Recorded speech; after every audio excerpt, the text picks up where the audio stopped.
ပါတော်သာဘဝစိတ်ကြောင့်ပြင်းပြောက်ကြည်တရားစီကိုဘေဝတဝဝတ္တရှင်ပြတောက်ကြရနာကြရကုန်တော်ကြာ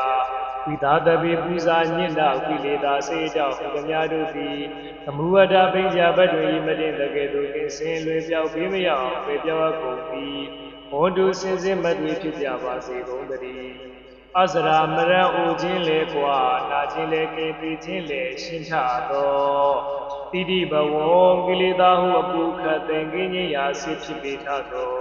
နိဗ္ဗာန်နိဗ္ဗာန်ကိုအင်းမြို့တော်သူသာတော်တရားချစ်ခင်စိတ်ကောင်းဝင်ကြသူတော်စင်များတို့သည်ယန္တုပါရမီအစဉ်စဉ်မြင့်တဲ့မြင့်၍ပလင်ပုံသည်ဆက်ရောက်တော်မူနိုင်ကြပါစေကုန်သတည်း